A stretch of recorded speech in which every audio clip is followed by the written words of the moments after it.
Let me tell you of the days of high adventure.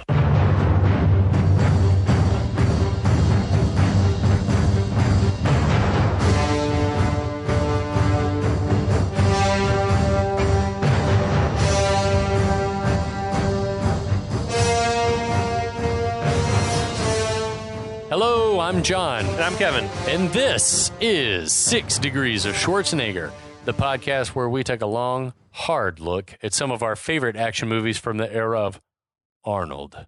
Schwarzenegger is the icon of the genre, and we're taking a deep dive into some of these 80s and 90s cult action movies and breaking them all the way down.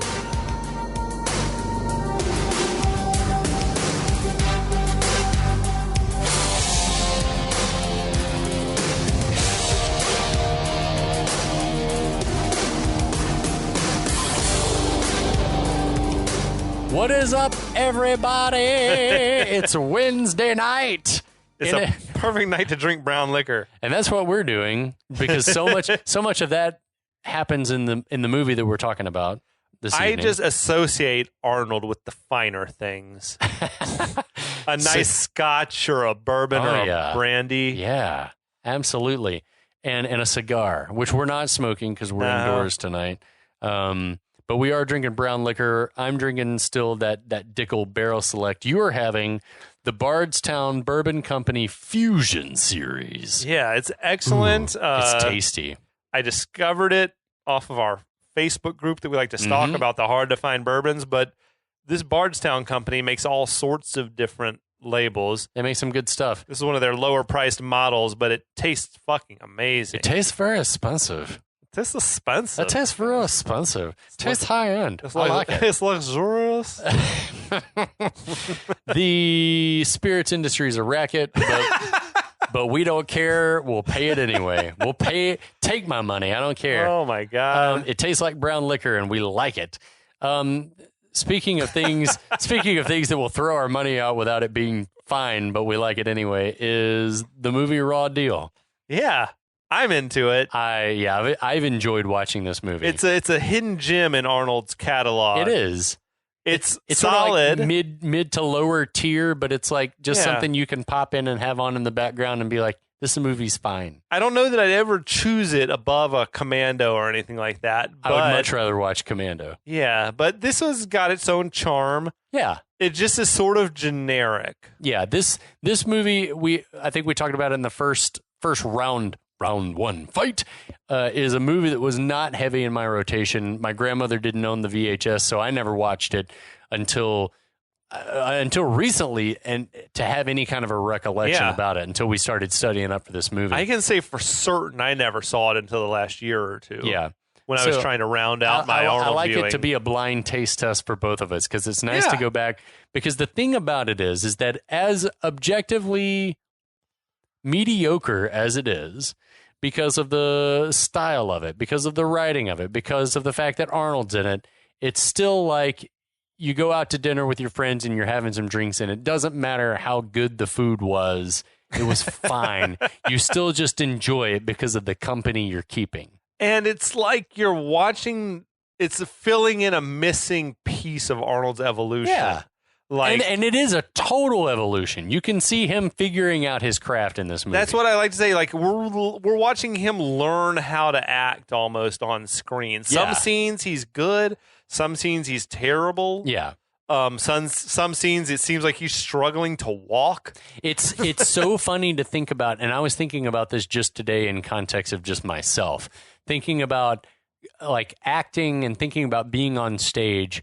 And how when you're playing a character doing something like that, it's like you don't realize how unaware of your body you are until you're doing something like that. And you're like, it's like the scene in fucking Talladega Nights. I don't know what to do with my hands. It's like, you don't know what to, it's like, what would a normal person do? You wouldn't move your hands. You just leave your hands by your side or put your hands on your hips. Do you think that's the origin of all the cigars? I think that it was like a tool to like, Arnold, what's something you'd be comfortable doing? I know how to smoke a cigar. Perfect. Light a cigar. Handle it. Your character would love to. Yeah. Let's like. And I had directors being like knew that I was having a hard time with a singing role because it was difficult. Be like, well, your character has a limp, because they knew I'd have to think so much about the character having a limp that I'd think less about trying to sing. So it's like diverting that physical energy from one thing to another. So channeling your neuroses on something else. Exactly. Okay. Wow, we've gotten way more esoteric than I thought we might. I do too. But you're right. It's like in this movie, you can see Arnold working out his craft, if it could be called such a thing, and we're all better for it. I think. I love it. It fills in a big gap for me. I would like to fill in a big gap for our listeners right now. Okay. Tell everyone what happened in the last chapter of the movie. It. And buddy, it was a doozy. So we'll cut right to the chase that, like, Patrovita, the crime boss, was pissed that a bunch of his drugs and cash got stolen. So with the help of Kaminski, undercover as Brenner, he sets up this plan to steal back all his money and drugs from the police by impersonating, like, basically a serial bomber and setting off bombs in different places. So they set off a bomb. At the same time, Keller has devised a plan where we're going to kill Lemansky, the rival crime boss, as a diversion so that the theft can happen at the same time. The diversion seems to be a bigger move than the other thing. To me, too. I'm with you. So while the bombing / police precinct robbery part of the plan goes perfectly, the Lemansky hit part of the plan does not. Car chase through Chicago ensues, with Lemansky ultimately buying it in a fiery explosion. Yeah. Let's see what else happens. They've come to believe that Kaminski, despite the fact that he's helped them with a lot of murders, they still think, well, he must be a cop. Right. Or something. But they know a cop is maybe trying to fuck their shit up because of Harry's big mouth. So Keller relays this information to Patrovita. Patrovita agrees, who we find out is in league with Baxter, the district attorney or U.S. attorney or whatever the fuck he is, who was prosecuting him. We find out that he's the mole, and they work out a deal to where and now we've gone off the rails. I think we have to streamline it. It's just gotten very confusing even to me. Well, that's what this plot is. That's the way this movie is. What you need to know is that Schwarzenegger, who's playing this guy Kaminski / Brenner, right? He's in this Petrovita gangsters organization to try to fuck their shit up, right? But now they know he's a bad guy or something. They think he's something. He's working for... They think he might be working for this guy named Harry. They suspect he's Harry, so they set him up. Right. They said, well, if you're not working for Harry, then you won't have a problem killing him. Right. But they don't tell him it's Harry. That's what I'm saying. Is like, if you're confused, it's because it's confusing. So it's like, what the fuck is happening? They sent him to kill this FBI agent, Harry Shannon. He balks. Right. They're like, haha, we knew you were fake. But then they let themselves get killed by him. Right. And so then Keller's dead. And so that's a waste of a bad guy. And the strongest of bad guys, really. And the action picks up with Harry lying bleeding in a cemetery. And Kaminski just gingerly running in too tight shoes back to his car. They got him one size too small or a half size too small of everything, I think. And that's where the action for our final chapter picks up. Fuck it. I'm here for it. You can believe it. Okay. So we are in the cemetery. Kaminski's just abandoned his mentor or whatever he is to him, Harry Shannon. Right. Kaminski's running back towards the car that he arrived at with Keller. Right. Now, Monique comes roaring up. How the fuck did she know where he was? Fucking great question. There's no chance. Did she follow him? That's the only thing it could be. Yeah. Because last time he saw her, he said, here's the keys to my car. Go back to my place or go back to your place and chill out. Yeah. I'll catch up with you later. Right. But she must have gone her own rogue way and followed him. Own way. Yeah. Because she knew that Keller wanted him dead. So she'd been driving slow around the cemetery until she heard gunfire? She followed at a safe distance. And once all the shooting started, she, I guess, came closer. But she came tearing ass up in this convertible. Right. What the hell are you doing here? What the hell are you doing here? Saving your ass. Which isn't true. Yeah, Or isn't not true. accurate, I guess. I didn't need a ride, but fine. I will say that was a badass bit of driving. Yeah, did. it was great. She like squealed on the brakes, came skidding to a stop. Love it. This is Kaminski's car, I take it. We have to assume it must be his car. Yeah. We've never seen him driving anything but vehicle. Rick's tow truck. Yes.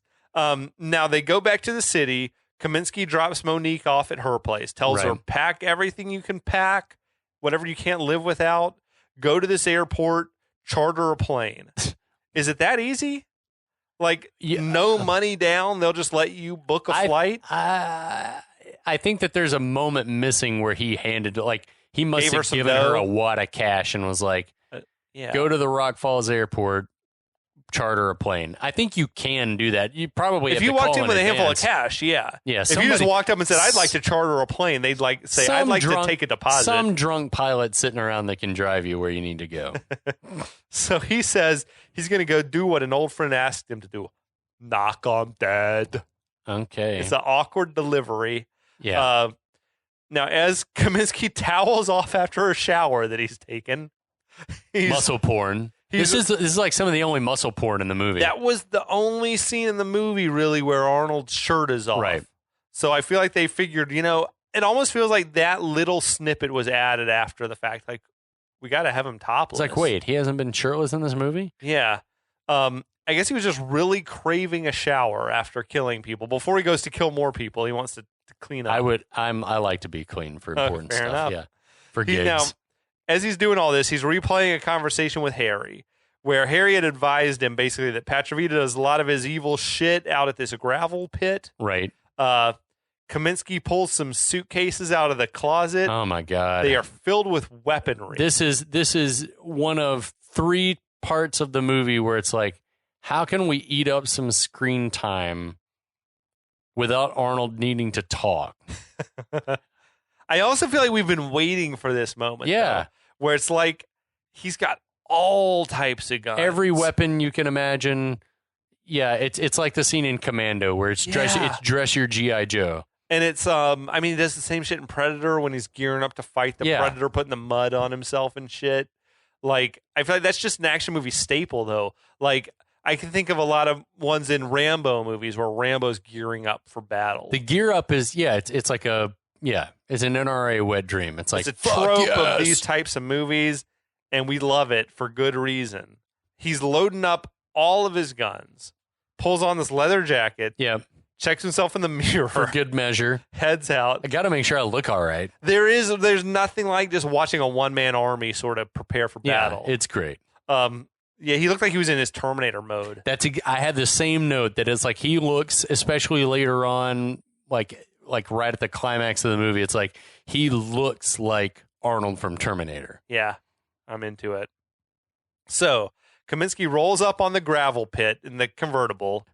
He shoots out his own windshield. What the fuck? And starts kicking it out of it's whatever. Number 1, waste of ammo. Number 2, he has removed the only potential barrier of protection that he has in the car. It's a fucking weird thing to do, man. He's like, I will tell you, he's not going to get the deposit back on that rental. No. He probably used the $25,000 that Harry gave him to buy that car. No, I think he said when he was leaving his voice message that he's getting a rental car. Oh, yeah, good call. Yeah, you're right. Good call. There's also a good chance that someone at the gravel pit would hear gunfire. Fuck yes, and there's nothing inconspicuous about this. So he's lost the element of surprise, maybe. But then even more so, because he pops that Rolling Stone tape in. and can we just say this is fresh news, but rest in peace, Charlie Watts, Rolling Stones drummer that died over the last couple of days. I feel like licensing that song for the soundtrack must have cost a pretty penny. Most of the budget. You think? Probably. But yeah, it seems like, I will say, at least it seemed like a realistic depiction of punching out a windshield. Because it was not easy. No, he's kicking it out and then use the shotgun butt to we saw a Mad Max movie where it's just like one-handed, just pushes the whole windshield out. Now this seems more like it, like he's trying to kick it out. It's not working, so he grabs the shotgun and he starts trying to bust it out. Anyway, this scene is kind of like, to me, the opening scene in the lumberyard, Where this gravel pit is like a great location. It's just it's awesome. really cinematic. So it's sort of reminiscent also of like the Foundry in RoboCop. Yeah, dude. Like that kind of location, like Axis Chemicals like a quarry or something. Yeah, exactly.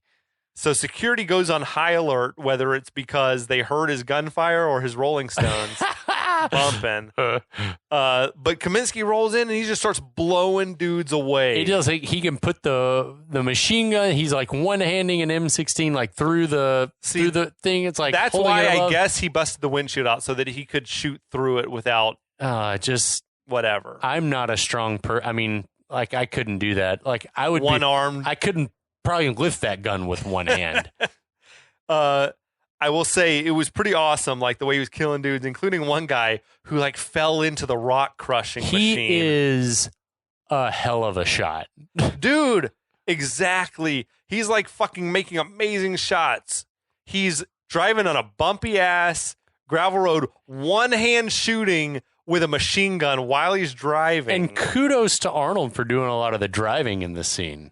You think it was him? Well, because in a lot of the scenes when he like does turns and stuff and it's going around, it's like clearly him as he like drives back around. I'm like, damn, get it, Arnold. And that shit was bumpy. Yeah. Good suspension on the rental car. There's in a trailer on the property. Bad guys are like packaging up huge amounts of cash. There's drugs everywhere. They leap into action when they hear like the alarm get sounded. Kaminski is just out there decimating the Patrovita's army. The bodies, they are piling up. One of the dudes who got shot by the trailer was Peter Kent, the Arnold stunt double. That's awesome. Who's we mentioned him numerous times on this podcast. But yeah, amazing shots that he's making. Like, have you ever fucked around in a car in a big gravel lot? No. Like the way he's driving, it is fun as hell. I have been in like a Jeep in a neighborhood that hadn't been developed yet, and so it was just all like mud, dirt roads and stuff, and like gone mudding and four-wheeling like in that environment. But I've never been in like a quarry and done like the gravel thing and like done donuts and shit like that. In high school, our high school parking lot, there's a big gravel lot for students to park in. And I went up there one weekend in my car, which was a rear-wheel drive. Yeah. And you could just like get going as fast as you could and whip the wheel and gun it and just like go spinning out and stuff. It was fun as hell. That's badass. So that's what I thought about when I saw Arnold just tooling around in this gravel lot. He was probably loving life. So now Kaminski drives his car straight into the front end, the blade of a bulldozer. Why? It was a hell of a crash. Yeah. Like, it caught me by surprise. Every time I watched it, I'm like jarring. startled by it. It's like, dang. Because it goes from, 20, 30 miles an hour to zero in an instant. Kaminski is like rattled by this. He bails out of the car right as it's about to get sandwiched in between that bulldozer and this massive tow truck. It's like or massive dump truck. We get a truly representative Arnold. Yeah, as he jumps out. Yeah, it's awesome. It's another cool bit of action because that car got smashed like a fucking beer can. Yeah, definitely. Yeah, so Kaminski pops up shooting, kills the bulldozer driver. I like when he hides underneath the dump truck. Yeah, the moving dump truck and like using it for cover. That's badass. God, that truck is massive. Yeah. Like big ass Arnold Schwarzenegger is able to sort of stand upright underneath it. It's crazy. I'm amazed at how big those machines are. Same. He begins just wrecking Petrovita's stash of drugs. He goes into the trailer, starts shooting stuff up, blowing away a couple more goons. He shoots the dump truck driver right as he's coming towards the trailer. Outside the trailer, we see the dump truck driver sort of turn his attention towards the trailer because he can, like, I guess, hear the commotion. Yeah, he's going to ride right over that thing like Bigfoot or some shit. Kaminski shoots him out the window of the trailer, through the windshield of the dump truck, and into the guy's head with like just one shot. That was a stone cold kill. And he's like nodding in approval of his own way. That shit took his time and savored it. Oh yeah. Before he pulled the trigger. I thought it was awesome. He looks very pleased as he's like looking around the trailer, like all the dead bodies like smiling in grim satisfaction. As I said, there's drugs and cash everywhere. Do you think that's the loot from the heist? That's what I thought. Yeah. Okay. Is that all of this was from what they stole from the police station? They're repackaging the money and stuff. Okay, so getting now ready to clean that shit. We cut to there's a newscast sort of detailing what had happened out there at the gravel pit, speculating that it was part of a mob war. Right. Now, back at the club, Petrovita, he like throws a bottle of booze at the TV and smashes it. What a waste of good liquor.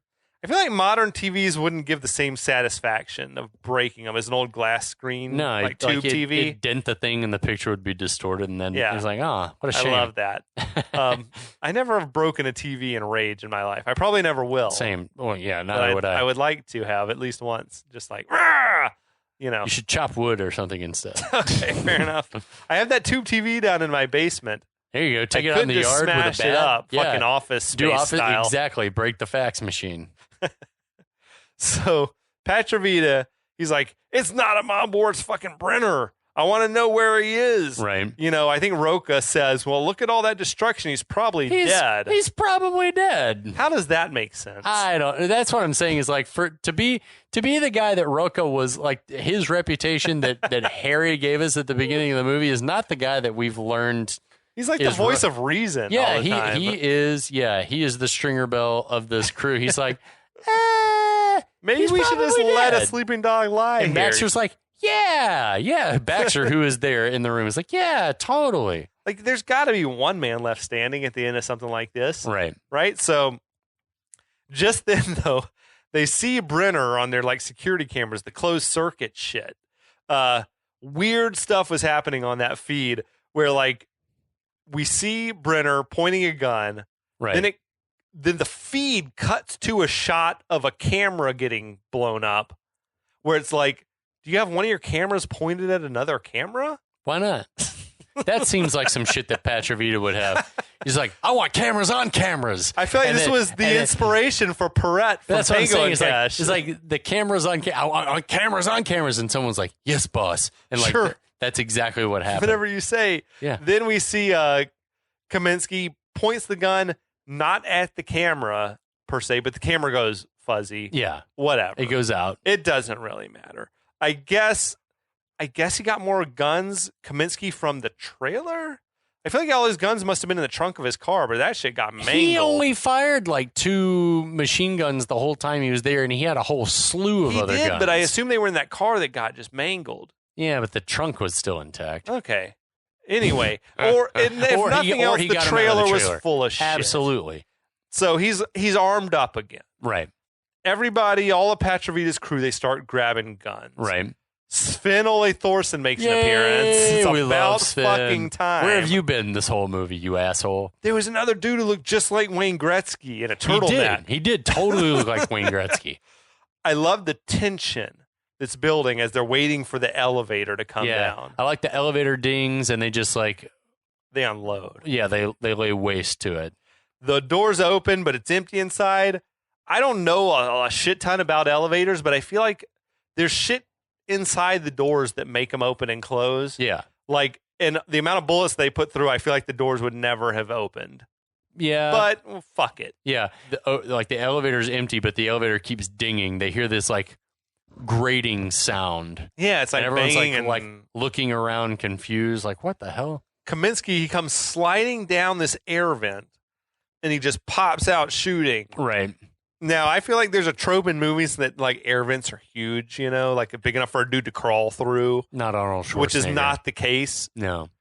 Maybe in a massive building they are, but like this shit was next level. Like he was standing upright inside of it. I feel like he slid down the duct and then it came out into like a perfectly like it was like closet size. Like a closet size air vent. No space. Fucking chance. No. He didn't have to like wriggle out of it or anything. He stepped out of the air vent and fucking just started laying waste to those dudes, man. Oh my God. Yeah, he's picking the guys apart, like, and no one's able to hit Kaminski. I love that in the crossfire, the club lights somehow get triggered. They like cranked up and it's like whirling around. It's like sort of disco-ish. He's doing that John Matrix shit from where he like thrusts the gun forward like he's throwing the bullets out of the gun. Yeah. It's bizarre. Yeah, Kaminski's shooting up the stimware at the bar. Yeah, it's like there's a lot of like bodies and broken glassware are piling up in this scene. I do like Baxter, the fucking shady justice, like U.S. attorney dude is cowering behind the bars, the bodies pile up. The shootout to me was somewhat realistic because there was just a lot of shooting wildly and not hitting anything, as opposed to other scenes where dudes are just fucking dead eyes. Yeah, agreed. Like, this is just a lot of random spraying of bullets. Right. Especially for Arnold's character, like, especially once he gets like pinned behind the bar, he's just like, we'll put the machine gun and go like drag it across the top. What I can appreciate is that he's not hitting anyone. Right. It's like not like one of those situations where he's like bullseyeing everybody. It's a diversion, but it also, again, is like eating up a tremendous amount of screen time. So Kaminski takes a bullet in the arm, but it doesn't really slow him down. He hardly seems to notice that he's been shot at all. It was Wayne Gretzky, the great one, got him. I love it. He would. Then Kaminski blew him away. He mows down Sven Ole Thorsen with that Uzi. A poor bulletless, like Sven ran out of bullets, and that was all she wrote. I've watched this movie probably like 4 or 5 times in the last month or so. Right. And I laugh out loud every time when Sven is going down and he like grabs and rips that rack of glasses out of the ceiling. Yeah, just like pulls it down. It's so comical. I thought the same thing. So Patrovita and Rocca, they flee. They are like running up to the offices to hide. Kaminski chases after him. Strangely, Patrovita's telling Rocca to call the cops. Yeah. I feel like this would be the first time in the movie that the cops have interfered in any sort of gangster shit. It's a B&E situation. I think that Patrovita must, like, if we call the cops, so we've got enough guys on the inside that'll be able to get down here. And at least I won't die, I guess, if they got here instantly. Or it's like supposed to loosely mean like, we've got Baxter on our side, but he's in the room. It's like weird. Baxter's there. He's implicated. He's in the stew. Yeah. Kaminski like shoots through the door, kills Rocca. But then he opens the door and kills him some more. He shot the body? He shot the corpse? He like shot the body through the door, opened the door, and shot him some more. Gotta make sure. For good measure. Jesus. So Patrovita runs and Kaminski shoots him in the back as he's running away. Yeah. Is that good form? No. I don't like, that's not Shoots a him heroic twice in move. the back with a shotgun? No. Shot an old man in the back as he's running away. No.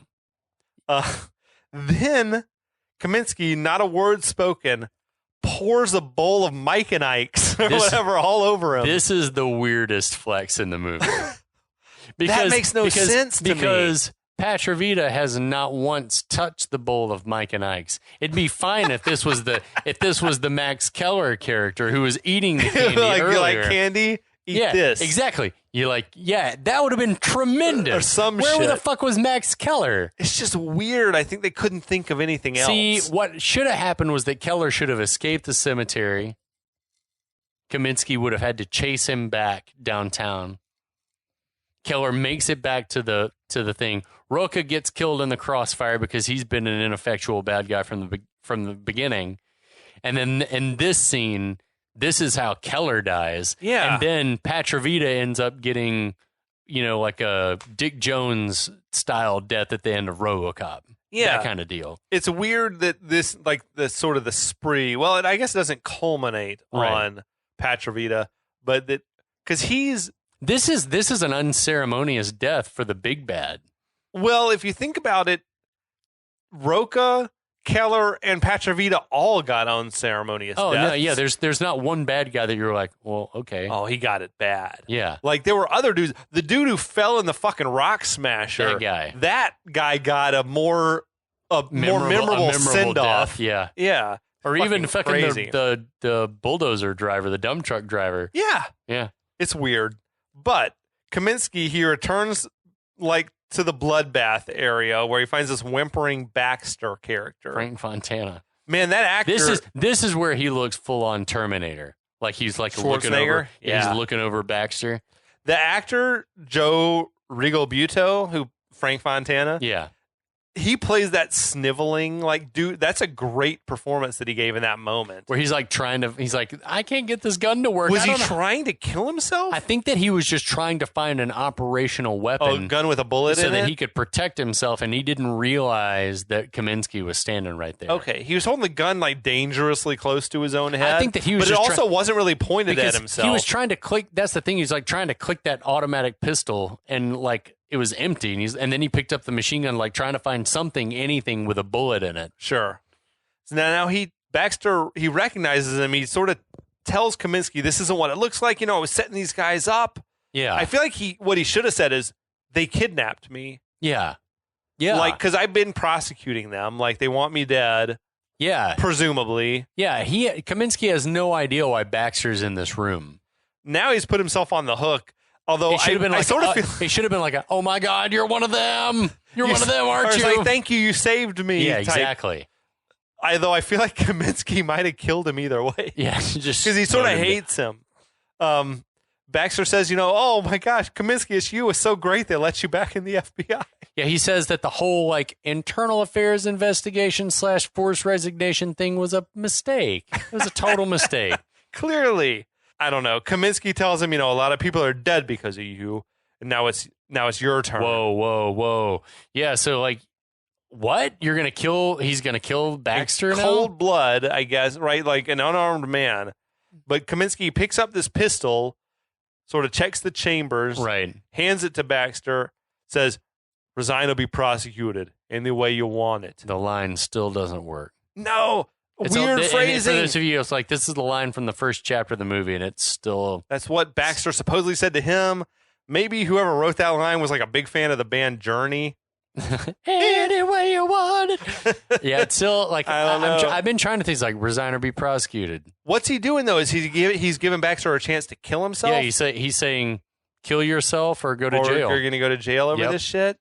Now, then Kaminski turns his back on an armed man who immediately goes to raise the gun and shoot Kaminski. Right. Kaminski whirls around, shoots Baxter first. Stand-up guy, that Baxter. I think Kaminski just knows he can't be killed, it seems.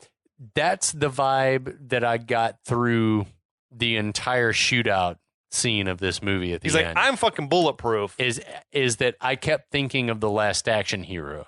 Yeah. And it's like, yes. It's like, I can't, and even when he gets shot, it's like, whatever. I shrug it off and keep shooting. Yeah.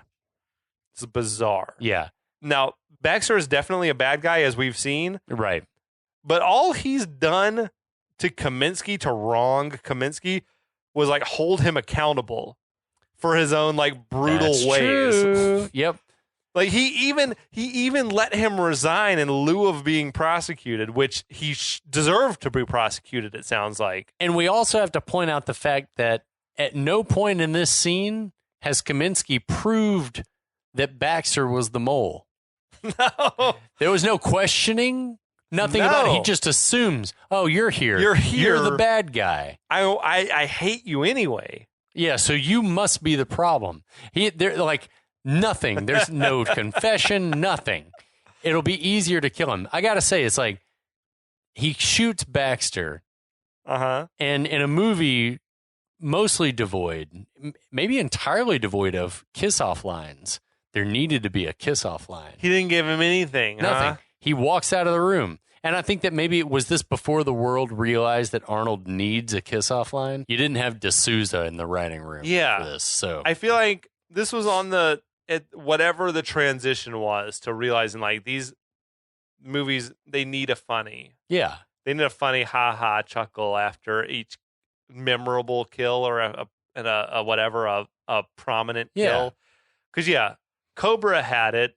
Yeah, totally. Commando had it in spades. Over and over again. Every kill. 2 per kill. Multiple. 2 per kill, at what least. What happened to Sully? I let him go. Yeah, a lot of, well, take Cook's car. You won't be needing it. I fucking love all of that shit. Yeah, it's awesome. Yeah, you're right. He gave nothing. He's just in silent. He didn't even have a bowl of candy to pour over him. Jesus. This doesn't make any sense. It's bizarre. Later on, all types of law enforcement are at the scene. They're cleaning up the mess. Yeah, we got our boy Baker coming back. Baker is there. He's speculating, this guy Baxter must have been in league with Patrovita. Big leap to make. Immediately. Why is he here? Okay. He's right, but, whatever. One of his buddies, his cop partner or whatever, asks him, what happened here? I think somebody got very pissed off. And then he thinks he knows who it is. Yeah. A call comes on the radio. They say they've got a location on Patrovita's car, an Oldsmobile. We know Patrovita's a Cadillac man. Yeah. In his hearing, he had 4 Cadillacs or some shit. But what sort of mafia don like keeps a fleet of cars registered in his own name? That's so like Patrovita's the dumbest mob boss in America. He really is the worst. He deserved to be taken out. It's like, what? You're not good at this. How did you live this long? So Baker says, let him go, but continue to track the car. Tell me where it goes. And I'm going to go confirm my suspicion. Yeah, he heads out to confirm his theory. Now we're out at the airstrip. Monique is jumping out of a plane as she sees Kaminski come rolling up. And now this is like almost like a frame for frame ripoff of Casablanca. It's a fucking Casablanca Just like, knockoff. What the fuck? I really don't think they're about to take you on a flight like with the engines running if you haven't paid them already. But we're gonna hope like that she's slipped some money to them that she got off screen or some shit. Maybe she sexed them all up. We don't know how Monique rolls. Kaminski tells her, get back on that plane. He tosses a big bag of cash in. Now, that was cash from the trailer, I assume? Yeah, I assume so, too. It was in one of those big yellow bags but like also, they took out of the precinct. We know how money works. Does she know how to launder money? Does she know how to clean bills? Like, that money's all marked, right? Where do you think she's even going? Chart of the plane to where? Someplace she's going to roll up with a bag of $250,000 in cash. She's headed out to like Idaho or something. I mean, maybe you go overseas. I don't know where she was going. Caymans. Head to the Bahamas, baby. How close are you to Canada when you're at Chicago? Pretty close? You are about 8-9 hours. If you hop a flight, like though, you'd be there in an hour or two? A flight, you'd be just there fly in a over the couple lake hours. and you're there? Couple hours, yeah. Okay. We don't really know what her plan is. It hasn't been that well established. Yeah, well, he didn't tell her where she was going. No, he just charter a plane. To anywhere. Any place. Rockford, Illinois. What? We're going to Des Moines. We're going to land in a cornfield. We're heading to fucking going to fucking Davenport, Iowa or some shit. But Kaminski tells her, he's saying here you're going. She's trying to say I'm not going to go if you're not coming with me. What? He says, look, I'm going to be fine, but you've got to go. You got $250,000. Here's your chance at a fresh start. She's going to gamble that money away immediately. Oh, my gosh. We know she's fucking... That money's going to be gone in 2 days. She'll be dead max. in a few weeks. She'll have overdosed or, drunk herself into poor fucking... Monique. Yeah, she's got problems. I hope she seeks help. I actually hope she makes it. I'm going to assume she does. I like her style, dude. I would date her, and then it ends terribly. I was about to say, I've been there. Yeah. I've done that song and dance. But she reluctantly, she gets back on the plane, waves goodbye to him. As the plane's taxiing away, a helicopter comes in for a landing. Because that's safe. That's the way airports work, right? Dude, yeah, I don't know this for a fact, but I feel like you can't just fly a helicopter down over an airport. It'd be too dangerous. You get hit by a plane. The airport would tell the plane, don't take off yet. There's a police helicopter rogue coming helicopter flying in. Oh, my God. So that cop, Baker, he hops out. He says, I'm glad to see you didn't run away. Kaminski's like, I'm too tired. Then the cop says, I always thought you were a cop. Or I always suspected you were one of us. What? Fucking weird. And this whole scene, and then it just ends abruptly. Yeah, fade. Okay. I feel like there was more to that. Yeah, there had to have been. I was expecting that Casablanca moment, how much more badass would all of that have been if Baker had shown up at some point during the shootout and saved Kaminski's bacon, helped him, yeah, been like, and then this guy's a good guy, and then let him pursue the big bad. Fuck it, it somehow. could even be Harry at the hospital filled us in. Yeah, you're one of us. We're here to back you up. Right. Shit. Yeah, there's a lot of missed opportunities in this movie. We need to remake it. But the scene ends abruptly. Fade to a very weird scene. This is the worst scene in the whole movie. Sometime later, Harry, who had been, I guess, sort of crippled in a way. He got shot in the shoulder, Kevin. He's now paralyzed from the waist down. And he got shot in the shoulder. He's refusing to do physical therapy in this. He's like, I don't think I can. I can't walk. I can't do it. The nurse is trying to get him up to try to exercise his legs, sort of rehabilitate himself on this like it's one of those things, like there's like the support railings. You use your arms to keep you're getting your legs strong again, whatever. He's refusing. Why? Because he doesn't think he can walk. He's like giving up on life, seems to be the mood, right? Yeah. He, for whatever reason, he was shot in the shoulder and now his legs don't work and he thinks he'll never be able to walk.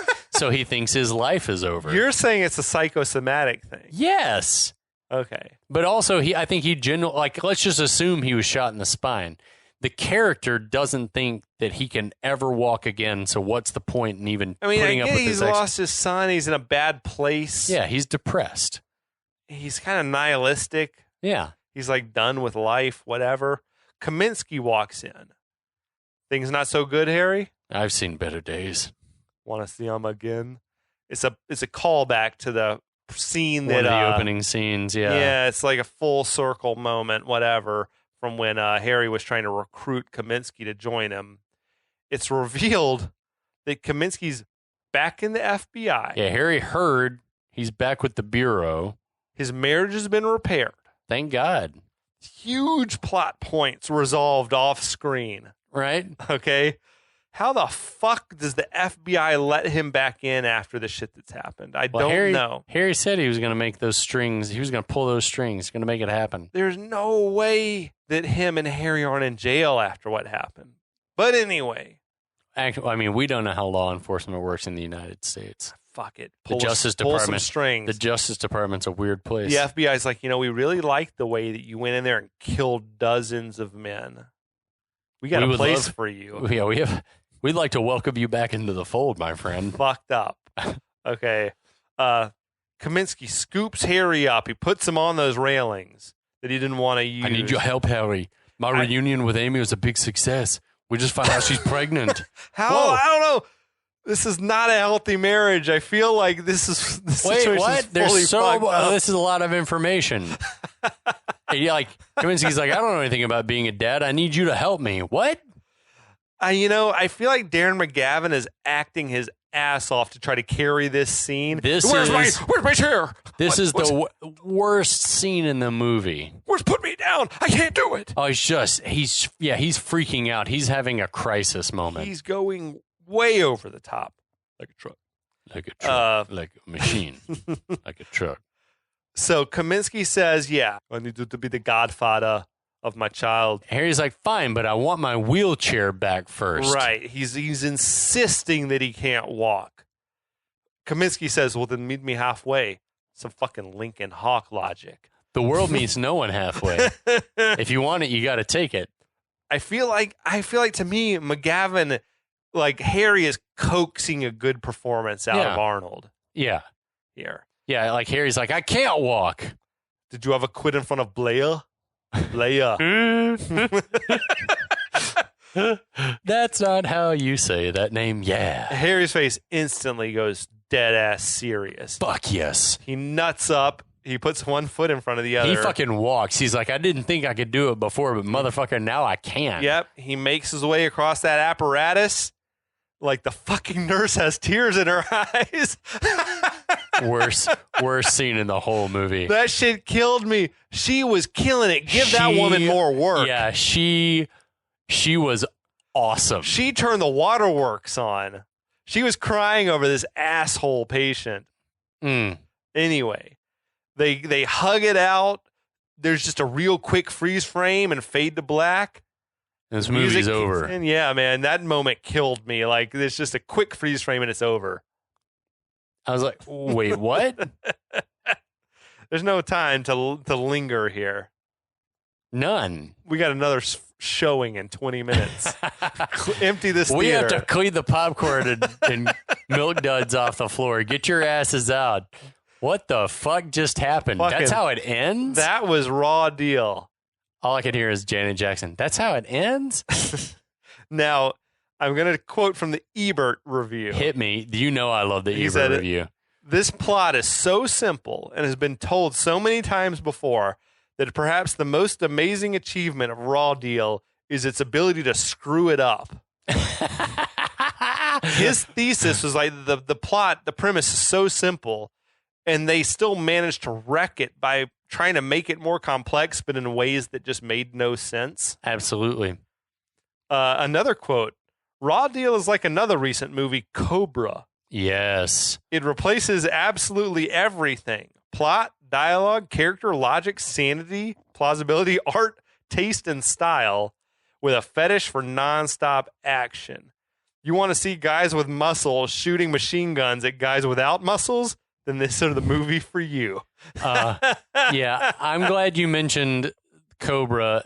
The critical response of this movie, I got to say, this movie was made for between $8 and $10 million. Mm-hmm. At the domestic box office, it brought in 16.2. A very modest showing. success. It made 20.3 million internationally. Okay, a little better. The critical response was critical.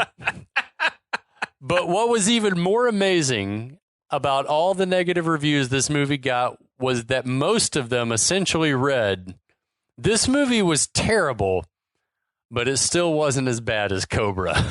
That's awesome. I can't wait to do a podcast about Cobra. I feel like it's time. It's maybe it's time to cue Cobra up. Vincent Canby of the New York Times wrote at the time, it isn't exactly Oscar material. It does nothing for the cause of nonviolence. It will warm the hearts of gun lobbyists everywhere, and its final body count may even be higher than in Mr. Stallone's Cobra. Yet Raw Deal somehow manages to be measurably less offensive. At times, it's almost funny, intentionally. Yeah. Yeah. That's high praise. There are jokes in this movie or moments of humor that land, which is more than I can say for Cobra. Sheila Benson of the LA Times said, this is amazing. Has it come to this? That we can feel vaguely cheered that Raw Deal, where the bodies again pile up like cordwood, is a better made movie than Cobra. Shit. I feel like when I watch Cobra, I can recognize, I feel like that there was a more of a budget to Cobra than to Raw Deal. Oh, yeah. Cobra feels like a more expensive movie. It's glossier. Yeah. But it's very much more stylized. But this, if I had to sit down and watch one or the other, I think I'd rather watch Cobra because it's a degree worse. Yeah, because it's more.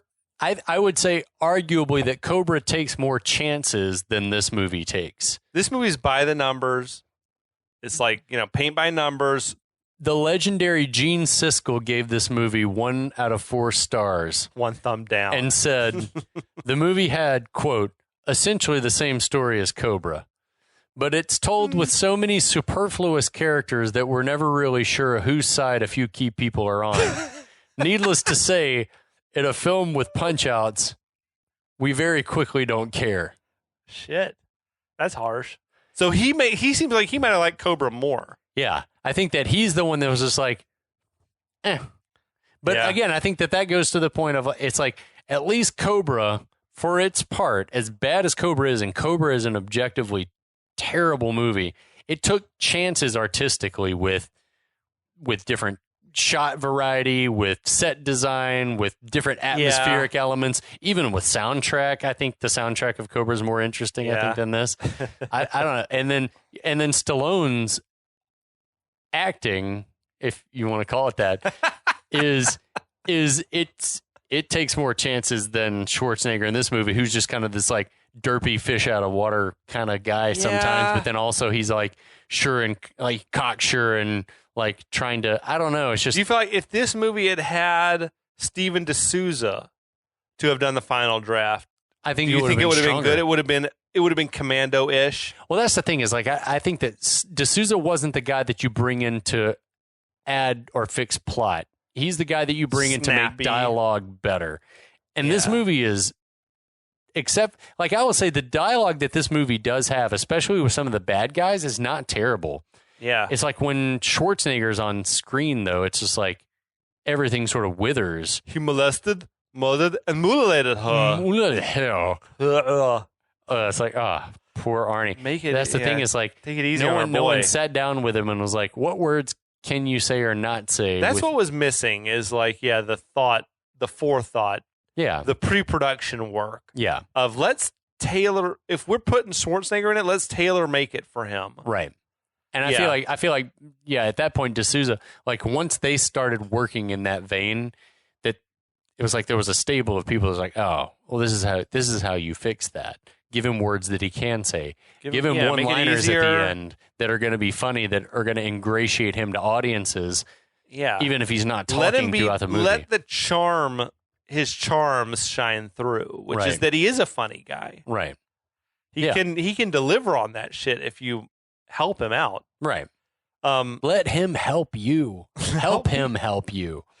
It also didn't feel like to me a Schwarzenegger movie. Like, yeah, that's the thing overall is that it, and we talked about this earlier, is that it just feels like a movie that everything was baked. We just got to fill in who's going to star as who. Schwarzenegger's in this movie? Great. Let's see what we can do with the picture. When you bring a Schwarzenegger and you need to tailor make it for him. Yeah. The same as this fucking wardrobe. Yeah. You put him in some shit that's too tight for him, he looks awkward. Yeah. He can't he can't relax. I feel like a lot of dudes probably could have played this part of Kaminski and played it better.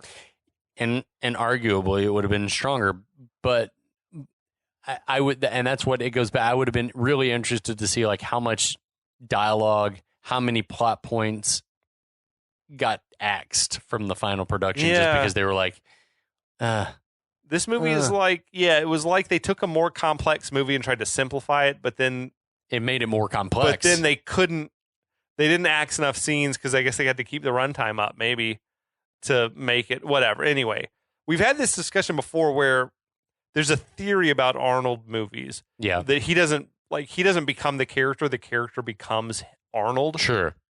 And this feels like a movie where it was kind of in a no man's land. This is one of the few where I feel like Arnold was a fish out of water. You didn't embrace the fact that it's Arnold.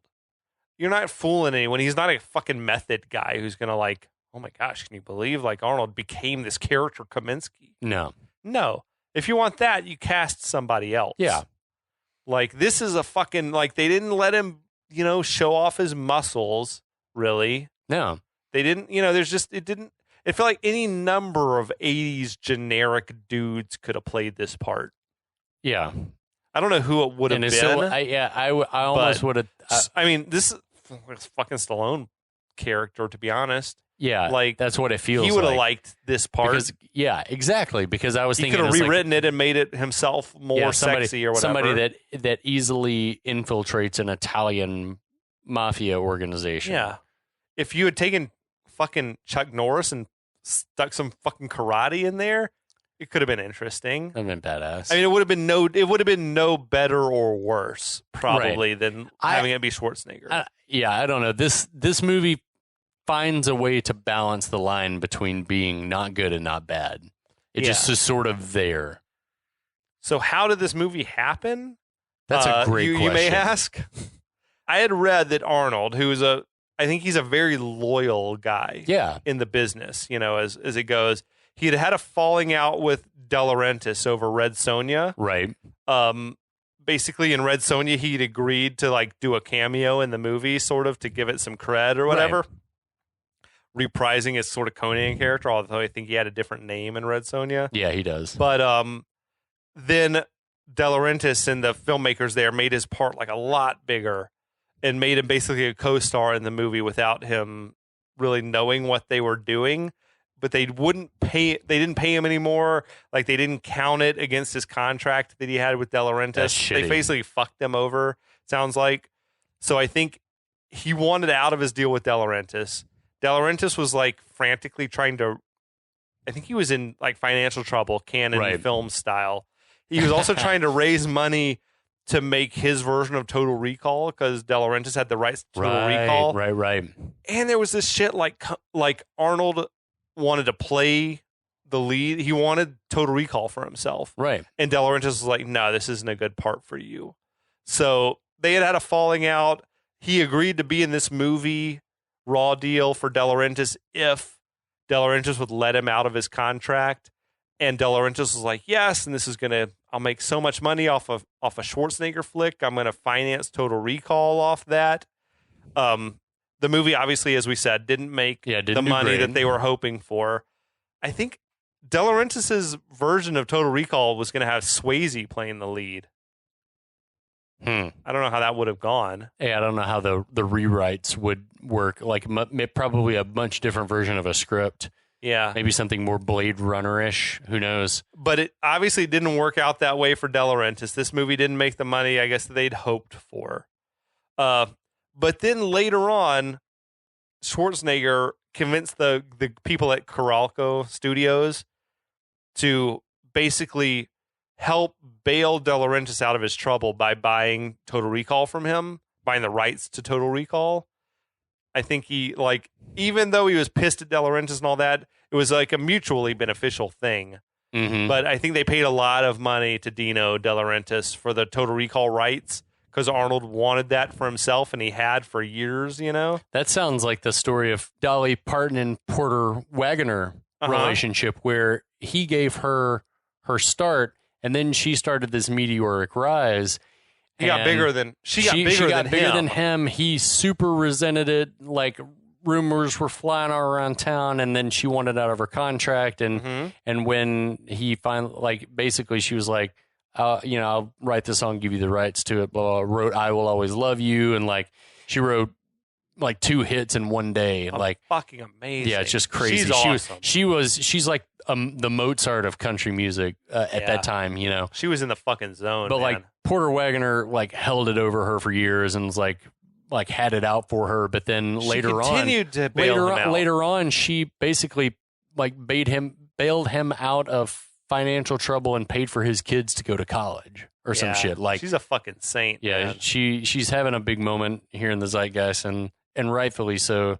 But that's sort of what that story sounds like, where Arnold's had respect for Dino. You fucked me, but you did give me Conan the Barbarian. You gave me my start. I am. You gave me a chance, maybe when no one else was willing to let me be a lead. I think Conan. I think Arnold's a stand-up dude. Yeah. At the end of the day, he was loyal, people, and he did this dude a favor after the fact. It was maybe self-serving, whatever. People all make mistakes, but at the end of the day, it's some people are good people and some are bad people, and Arnold's a good person. I feel Arnold's got grace. Yeah. He's a dude who doesn't want to see anything bad happen to anybody, especially someone who's helped him. Yeah, agreed. So as we've said, the movie, I think you mentioned the budget. Yeah. What I read was $8.5 million for it. Made 16. It was not the blockbuster they would have hoped for. Right. In 1986, there were some strong movies that year. Yeah. I feel like the 80s in general were strong. Just a great variety of stories. You'll never be able to again think of it what. Oh, you remember that movie came out in 2021? No, you can never run through any year in the last 20 that has had the variety and the quality of movies from a generic any year you could pick from the 80s. Those days are gone, especially now with streaming. They're done. So top grossing flicks from 86. Hit me. Top Gun. That movie sucks. I'm just kidding. That movie's awesome. I love that shit. I'm ready for that sequel. I am too. Out. I want to see it on a big screen. Yeah, definitely. The sound and the IMAX and everything. Number 2, Crocodile Dundee. One of the first movies I ever saw. Maybe the first movie I ever saw in the theater. Movie. It's God, great. I love that movie. That might be one that we need to queue up, because that's we could do it, dude, soon. Yeah. I just bought the double Blu-ray, that and part 2. Love it. Yeah, part that movie's okay. awesome. Yeah. But part 1 is such a fucking perfect movie. Part 1 is really good. Platoon.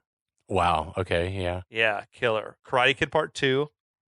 Yeah. I love that one. Star Trek 4. Don't know it. Mm-mm. But other action movies from that year. Aliens. Ooh.